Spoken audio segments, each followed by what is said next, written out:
The doorbell echoed like a desperate heartbeat through the marble halls of the grand estate. On the other side stood a woman whose hollow eyes carried the weight of 1,000 silent cries, and in her trembling arms, a little girl clung like a withered leaf in a storm. Her clothes were frayed, her cardigan dotted with tiny holes, and her face bore the fatigue of someone who had walked too far for too long, not just across miles, but across battles, regrets, and empty nights. She didn't ask for money. She didn't beg for shelter. With a voice fragile like cracked porcelain, she simply said, "Can I clean your house, for a plate of food?" Inside, the man who opened the door, one of the wealthiest figures in the city, looked at her face, and froze. His fingers loosened from the door handle. His breath caught. Because this wasn't just a stranger. This was her. The woman he had once failed. If you believe in kindness, second chances, and the power of humanity to rise even from the lowest places, please like this video, comment your thoughts, share it with someone who needs hope, and subscribe to Kindness Corner. These stories are more than entertainment. They're reminders of the goodness we still need in this world. Her name was Elena.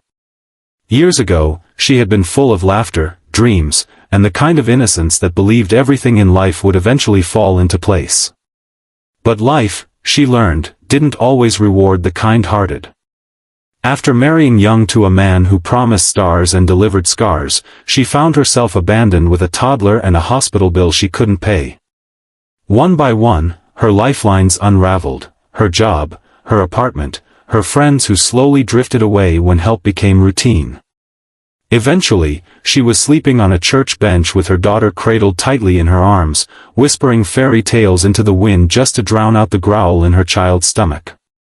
Each day, Elena roamed the wealthier neighborhoods, hoping someone might offer a sandwich, a warm jacket, or simply a moment of compassion. Most doors remained closed. Some offered polite refusals. Others didn't open at all. But today felt different. Something, call it desperation, intuition, or divine orchestration, pulled her to that house. A house so pristine, so perfectly out of reach, that even stepping onto the stone path felt like trespassing on another world. Still, hunger doesn't recognize boundaries. She knocked. Inside, Liam Whitmore had just returned from a board meeting that had secured a $20 million contract. The media called him a visionary. Colleagues called him ruthless.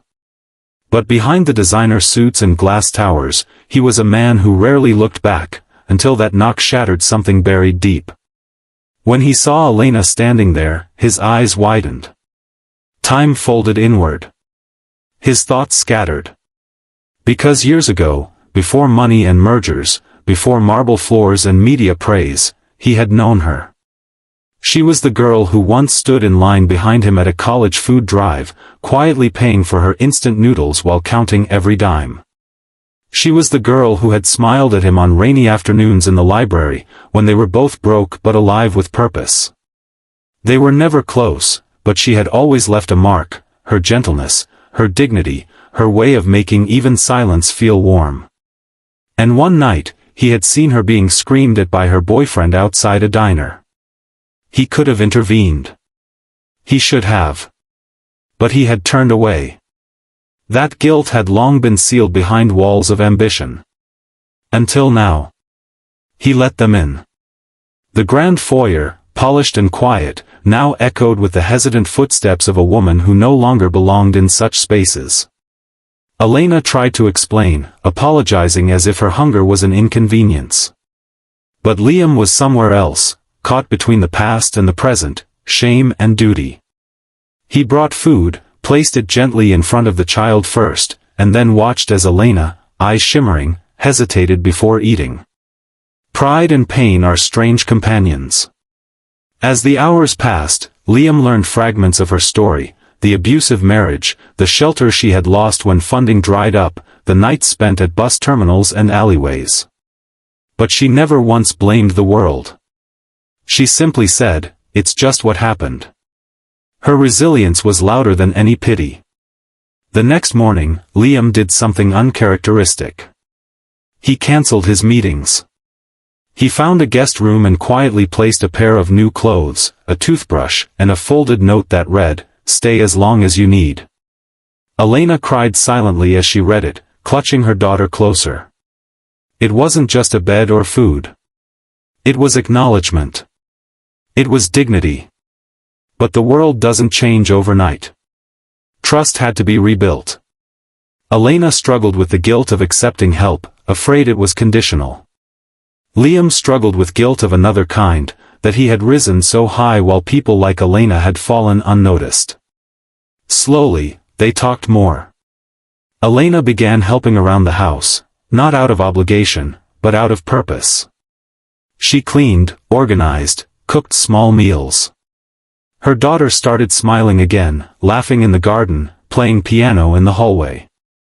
For the first time in years, joy returned to her voice. One afternoon, Liam returned from a charity gala and found Elena sitting by the window, sketching a little garden design. She once studied architecture before her world collapsed. He encouraged her to draw again.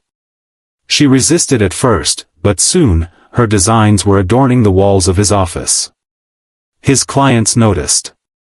One of them, a major hotel chain owner, asked who had created the layout. Liam pointed to Elena. That single referral turned into a freelance project.